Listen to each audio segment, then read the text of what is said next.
Good morning students. आज हम लोग क्लास 10 का नेक्स्ट चैप्टर देखेंगे। कौन चैप्टर है? Metals and non metals. तो पहले थोड़ा जान लेते हैं क्या होते हैं मेटल्स और क्या होते हैं नॉन मेटल।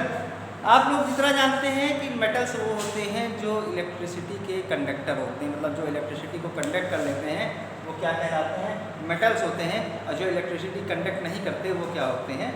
Non metal. लेकिन ये केवल हमें समझने के लिए है कि हम जान जाएं कि जो इलेक्ट्रिसिटी कंडक्ट कर रहा है वो मेटल हो गया और जो इलेक्ट्रिसिटी कंडक्ट नहीं कर रहा है वो नॉन मेटल हो गया। लेकिन ये आप उसमें उसी एलिमेंट्स के नाम जान सकते हैं, उन्हीं तत्वों के बारे में जान सकते हैं जिनको आप कॉमनली देखते हैं, जैसे लोहा हो गया, कॉपर हो गया, एल्युमिनियम हो गया, जिनको आप नॉर्मली देख रहे हैं, जिसके बारे में आप सुने हुए हैं, वो जान गए कि हाँ ये क्या है, ये मेटल्स है।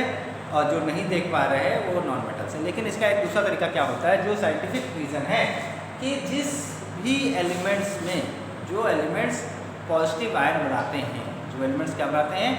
पॉजिटिव आयन बनाते हैं, वो मेटल्स कहलाते हैं। और जो पॉजिटिव आयन नहीं बनाते, मतलब जो नेगेटिव आयन बनाते हैं, वो नॉन मेटल कहलाते हैं। तो अब चाहे वो कोई भी कंपाउंड एलिमेंट्स हो तो आप उसका इलेक्ट्रॉनिक कन्फिगरेशन करके तो उसको देख सकते हैं कि वो पॉजिटिव आयन बना रहे हैं या नेगेटिव आयन बना रहे हैं, जिसके द्वारा हम मेटल्स और नॉन मेटल्स की पहचान कर सकते हैं। जैसे सोडियम। अब सोडियम में क्या है, कितने हैं? 11 इलेक्ट्रॉन्स होते हैं या 11 प्रोटॉन्स होते हैं। तो क्या होता है? 281। तो ये क्या करता है? एक इलेक्ट्रॉन डोनेट करके अपना ऑक्टेट कंप्लीट कर देता है, इसलिए Na में कितना चार्ज रहता है? Na positive.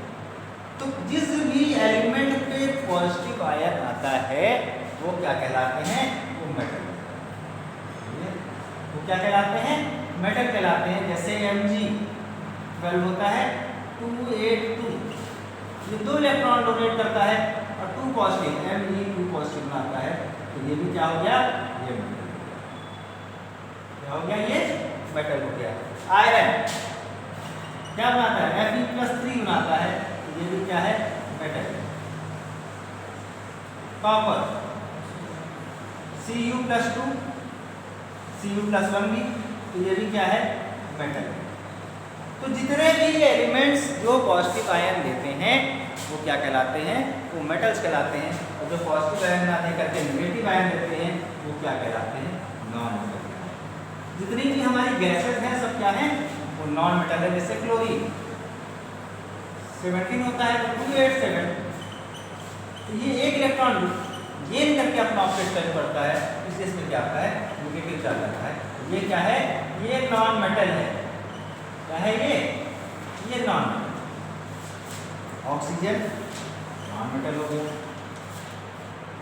तो अब आपको क्लियर हो गया होगा कि जो एलिमेंट पॉजिटिव आयन बनाते हैं वो मेटल्स कहलाते हैं, जो पॉजिटिव आयन नहीं बनाते वो नॉन मेटल कहलाते हैं। और भी बहुत सारी मेटल्स और क्या होते हैं? Metals good conductor of heat and electricity, जबकि नॉन मेटल्स क्या है?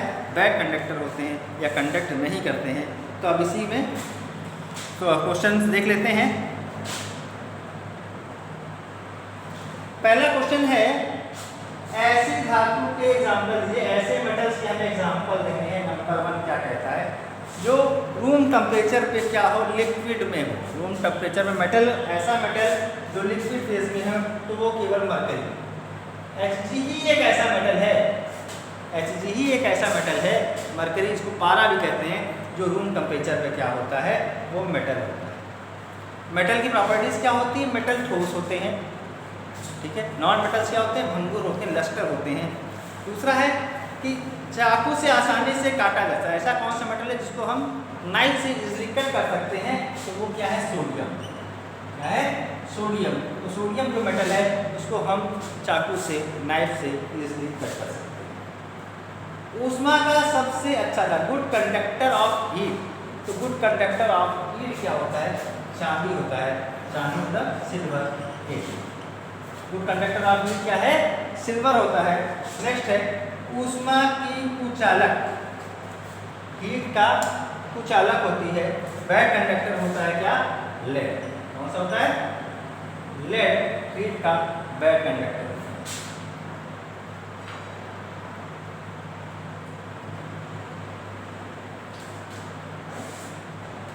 देखिए नेक्स्ट क्वेश्चन है, सेकंड क्वेश्चन है, आघात वर्धक तथा तन्यता घटक। आघातवर्धनता जब हम किसी चीज़ को मतलब किसी मेटल को किसी लोहे या हथौड़े से जब पीटते हैं तो वो फैलता है, उसकी चादर बन जाती है। तो उसकी इस प्रॉपर्टीज़ को क्या कहते हैं? आघातवर्धनता कहते हैं। और तन्यता किसे कहते हैं? जब किसी चीज़ को हम खींच के लंबे तार की तरह बना लें तो उसे हम क्या कहते हैं? तन्यता का गुण कहते हैं। तो मेटल्स में ये दोनों गुण पाए जाते हैं, नॉन मेटल्स में नहीं पाए जाते। तो जैसे लोहे की चादर हो गई या तार, सोने के तार हो गए, चांदी के तार हो गए, कॉपर के, एल्युमिनियम के, जितने आप नॉर्मली तार देखते हैं वो सब उसमें कौन सा प्रॉपर्टी होगी? तन्यता का गुण हो गया। नेक्स्ट है सोडियम को केरोसिन में डुबा कर क्यों रखते हैं? जब सोडियम मेटल है उसको हम नॉर्मली नहीं रखते, उसको हम केरोसिन ऑयल में डुबो के रखते हैं या मोम के साथ डुबो के रखते हैं। ऐसा क्यों करते हैं? क्योंकि सोडियम क्या होता है? बहुत रिएक्टिव एलिमेंट है। वो तुरंत एयर में प्रेजेंस मॉइस्चर के साथ, मतलब मॉइस्चर में क्या है? वाटर है, वाटर के साथ रिएक्शन करके जल जाता है, आग लग जाती है। इसलिए इसको हम लोग किस में रखते हैं? केरोसिन में डुबा कर रखते हैं। इसी तरह एक एलिमेंट्स और है फास्फोरस। फास्फोरस को हम किस में रखते हैं? पानी में डुबा के रखते हैं, क्योंकि हवा के संपर्क में आते ये दोनों बर्न हो जाते हैं। नेक्स्ट है इन अभिक्रियाओं के लिए समीकरण लिखिए। पहला रिएक्शन क्या है? कुछ इक्वेशन पूछा है, बताना है आपको नेक्स्ट क्वेश्चन में। भाप के साथ आयरन, भाप मतलब वाटर, आयरन की रिएक्शन लिखनी है। तो 3Fe plus 4H2O gives out Fe3O4 plus 4H2। ठीक है। सेकेंड है जल के साथ कैल्शियम तथा पोटेशियम, वाटर के साथ कैल्शियम की तथा पोटेशियम की, तो क्या हो जाएगा इसमें? CaOH twice plus hydrogen gas release होगी। कैल्शियम के साथ क्या हो जाएगा?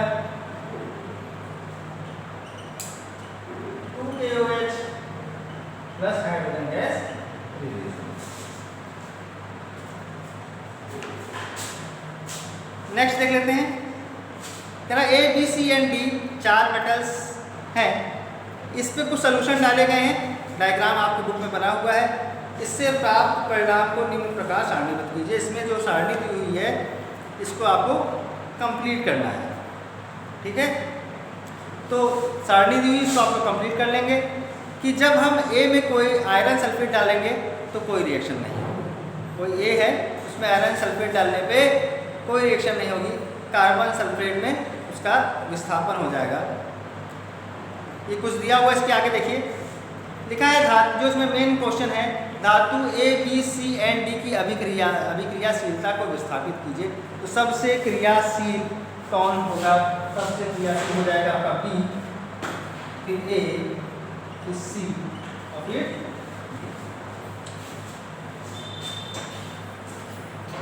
सबसे अधिक क्रियाशील धातु कौन हो गई? B हो गई। विस्थापन किसमें होगा?